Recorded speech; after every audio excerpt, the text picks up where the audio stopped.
देहरादून में देह व्यापार के साथ मानव तस्करी का भांडाफोड़। पैदा होते ही नन्ही सी हिंदू लड़की को मुसलमानों को बेच दिया गया।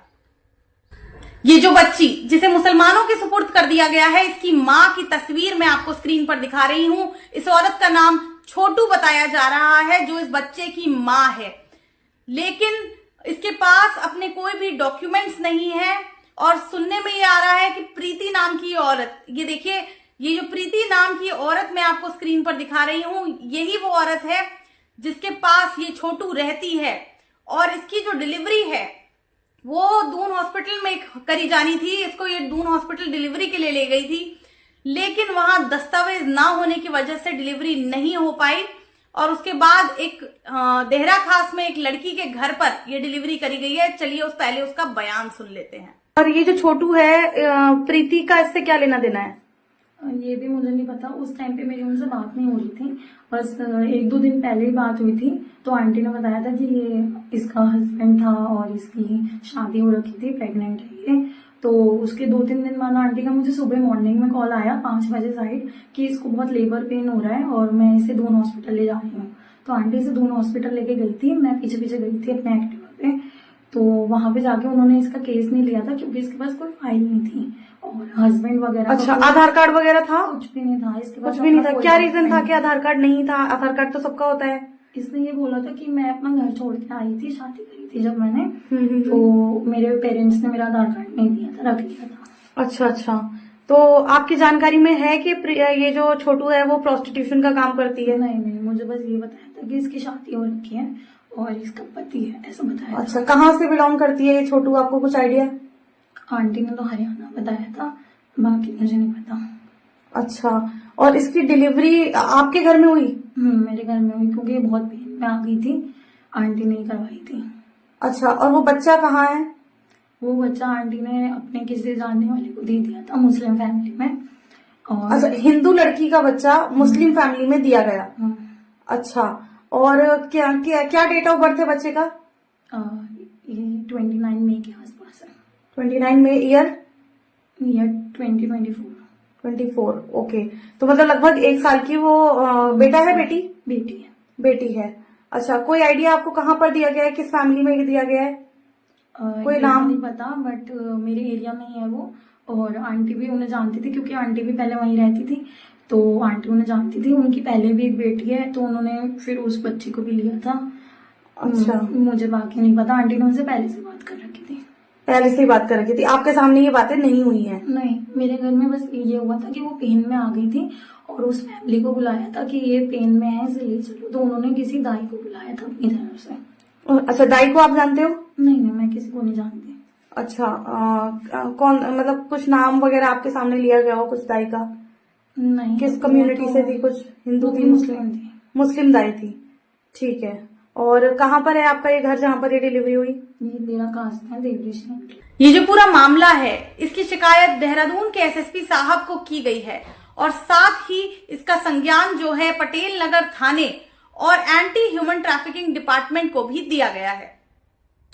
प्रीति नाम की इस महिला ने, जो महिला के नाम पे कलंक है, उसने छोटू की बच्ची को पैदा होने से पहले ही बेच दिया था।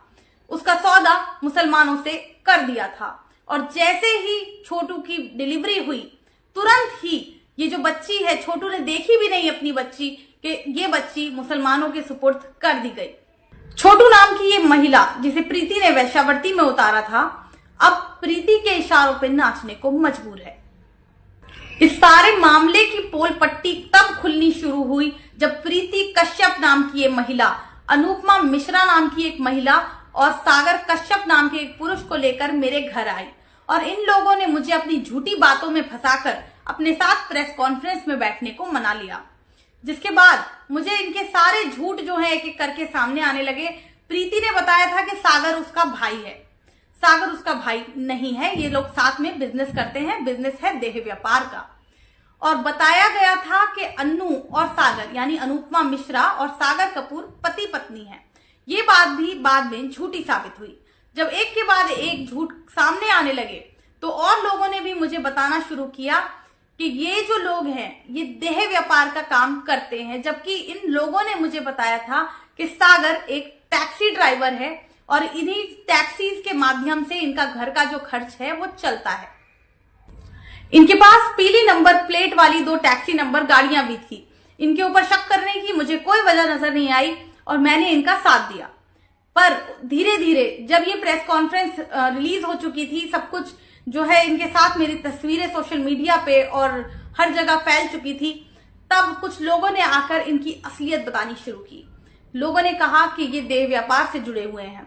यकीन करना बड़ा मुश्किल था, लेकिन धीरे धीरे जैसे कि इनसे दोस्ती वाले संबंध डेवलप हो गए थे, तो इन्होंने मुझे अपने घर बुलाया। अन्नू और सागर के घर में गई और वहां जाकर काफी सारी आपत्तिजनक चीजें मुझे देखने को मिली।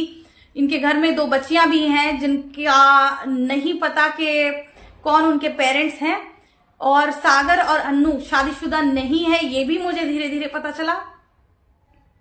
ये लोग लिव इन में रह रहे थे, ऐसा इन्होंने मुझे बताया। घर के अंदर 2 अनजान पुरुष, जिन्हें ये अपना ड्राइवर बताते हैं, घर के अंदर ही रहते हैं, घर के अंदर ही सोते हैं। और छोटे से घर में इस प्रकार से ड्राइवर रखना और ड्राइवर को उस घर में ही सुलाना, इसका पर्पस भी समझ में नहीं आया। लेकिन धीरे धीरे सारी चीजें साफ होती गई। मैंने अन्नू और सागर से कहा कि मैं भी सोच रही हूं कि क्यों ना एक टैक्सी नंबर गाड़ी लेकर मैं भी डाल दूं, तो मुझे कितनी कमाई होगी। तो इन्होंने कहा कि अगर आप पैसे ही कमाना चाहते हो तो हम आपको इससे बढ़िया काम बताते हैं। तब इन्होंने खुद ही अपने देह व्यापार के काम का सारा काला चिट्ठा मेरे सामने खोलकर रख दिया। और उसके बाद मुझे जो इनके घर में चल रहा था उसके बारे में पता चला कि रात को ड्राइवर जो हैं लड़कियां इधर से उधर सप्लाई करते हैं। इन्होंने कई जगह किराए पर लेकर अपने हॉस्टल टाइप, पीजी टाइप बना रखे हैं, जहां पर पीजी नहीं होता बल्कि कॉल गर्ल्स रहती हैं, जिन्हें रात को इधर से उधर पहुंचाने के लिए टैक्सी नंबर गाड़ियों का प्रयोग किया जाता है। इसके बाद मुझे टेंशन हो गई कि कैसे ऐसे लोगों के साथ में बैठ गई, कैसे अब इससे मैं बाहर निकल पाऊंगी, क्योंकि कल की डेट में जब इनके काले कारनामे सामने आएंगे तो मेरी छवि धूमिल होगी। और इसके चलते मैंने जो है इन्हें समझाने की कोशिश की कि ये गलत काम ये लोग छोड़ दें और पूरी तरीके से जो है सही रास्ते पर आ जाएं। लेकिन इन लोगों ने मेरी एक भी बात नहीं सुनी। मैंने इन्हें बहुत समझाने की कोशिश की और उसके बाद क्या हुआ आप देख सकते हैं। आप समझ ही नहीं रहे मैं क्या बोल रहा हूँ। मैं आपको पता है मेरे शहर में कितना नाम है। मैं आपके बगल में बैठी, आप लोग सपोर्ट का जरा सा भी आपने को ग्रेटिट्यूड नहीं है उस बात का कि आपको कोई वो आप बिल्कुल थैंकफुल नहीं हो उस बात को। मैंने आपसे कोई पैसे लिए, मैंने आपको फ्री ऑफ कॉस्ट आप लोगों को सपोर्ट किया, लेकिन मेरी बात भी कोई नहीं सुन रहा। कि अगर मैं आपको कोई बात समझाने की कोशिश करूँ, मेरी बात भी कोई नहीं सुन रहा। एक साल जो मेरे से लड़ी वो तुम्हारे बगल में बैठी हुई है, तुम उसकी बात नहीं सुन रहे हो, तो मेरी 1 घंटा सुनोगी यार। तुमने मुझे थोड़े पैसे दिए यार। तो तुम्हारी बदनामी होगी। आपको पता पुलिस कैसी है, आपको पता पुलिस कैसी है। अगर आपने फर्जी यार सुनो, मुझे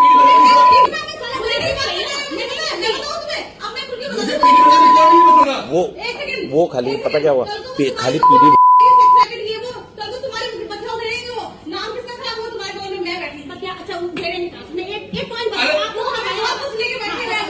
आप उसको मत छूट रहे समझो उसको यार। नहीं छोड़ दो। मैं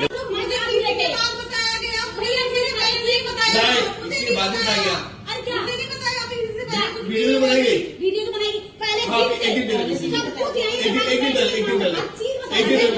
बाद मेरे पास आई है वो वीडियो, मैंने पहली बार किसी के बाद देखी है। भाई वीडियो मेरे पास नहीं थी, वीडियो तो मैंने को नहीं किया। वीडियो तो मैंने आपको एक चीज बताता हूँ, जिस दिन आपके हम घर पे आए थे ना, आपको याद होगा जिस दिन लिख रहे थे वो चीज, तभी मैंने आपसे बोला था कि बोलते कि दूसरी वीडियो बना रखी है। रात भर आपके सामने बोला था कि नहीं बोला बोल रहा था, लेकिन उस समय तक वीडियो मेरे सामने सक्षम नहीं थी। और जब वीडियो तुम्हारी आई भी तो इसने क्या बोला, क्या देह व्यापार के लिए भेजो इतने सारे फोन चाहिए, आए ना साथी, तो तुम मेरे केस क्यों जा रहे हो यार। आप लोगों को ये कब जवाब बताइए। मैंने आपको ये बोला कि आप गलत हो, या मैंने किसी चीज के लिए बोला। आप बस मात्र ये चीज कह रहे हो, हम लोग आपसे एक चीज कह रहे हैं कि हमारा सेफ्टी कंसर्न कहा जाए। भाई मैं कह रहा हूँ जब मैं इतना कर सकता हूँ तो मैं कुछ नहीं कर रहा हूँ क्या। मेरी भी तो आएगी अगर तुम्हारी नहीं, मैं तो सुन मैं ऐसे कभी। अब एक वीडियो मैं आपको दिखा रही हूँ जिसमें सागर कपूर खुद कह रहा है कि वो देह व्यापार करता है। मेरा नाम सागर है, मैं देह व्यापार करता हूँ।